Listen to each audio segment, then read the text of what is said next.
Hi everyone. So this week we are talking about informational books for kids ages 4 to 5.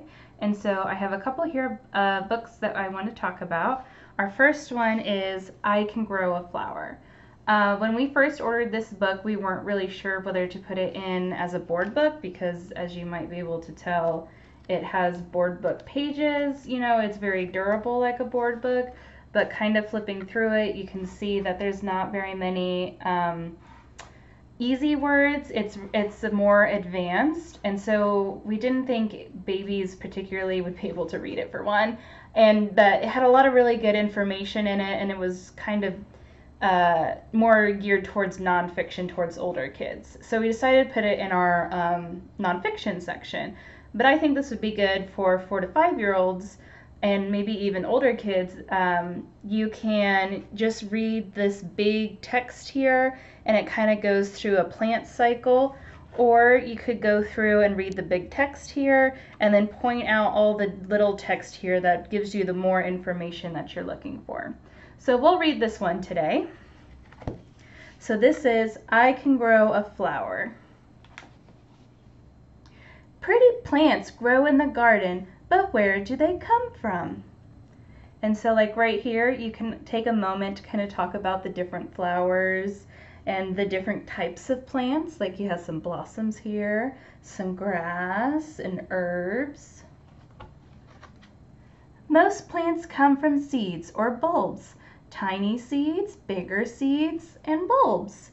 Each seed or bulb is magical. It's a whole new plant waiting to grow. I wonder what these striped seeds will grow into. Let's find out. And so again, you can take some time and talk about the different types of seeds, and you can talk about, like, this one is elongated. These are like little dots. These are big balls. We have some gumball trees like this, but you can find them on the ground, so you can kind of talk about that. And then you can talk about what kind of sunflower or what kind of seeds these are, which kids might be able to guess are sunflower seeds. We will fill a pot with soil, gently put in one seed, then cover it with more soil, and we'll sprinkle water on top. I hope our seed grows big and strong like these plants.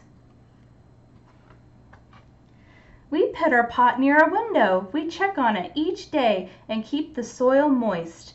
Nothing is growing yet, but look, is something magical happening under the soil? And so again, you can kind of, especially like maybe with the little kids, you can kind of pause and talk about the different cycles of plant life and what's going on here. And then there's all these bunch of different words here that you can do with older kids. After many days and sleeps, we still can't see anything growing above the soil. But then, what's this? It's a tiny shoot that grows taller each day. When our shoot is big enough, we plant it in the garden. We gently take out our baby plant out of its pot, press it in the hole, and water it. Look, our plant is even bigger now. Then a bud grows at the top. Sorry, my cat is hitting my computer screen, so that's fun. Stop it. And one warm summer's day, we see our little seed has become the tallest flower in the garden. A beautiful yellow sunflower. It's taller than we are. So again, this is another example that there's a lot of words on this page, and it might be a little intimidating for young readers to read on their own, but it would be kind of cool just to kind of talk about the different flowers or the different colors and the different shapes. And there's some animals like the bees and the butterfly and the birds that all have different roles to play in a plant's life. So this would be kind of a cool book to just read with someone. I really like this because it's a harder to read book, but it's durable. So if you have kids that are really, really smart but really, really bad on books, this would be a good one to do. So that is I Can Grow a Flower. And then I'm not going to read this next one, but I just wanted to mention it because we really like this series at our library, and that's Hello Beautiful. I think the series is called like Hello Beautiful World or something like that.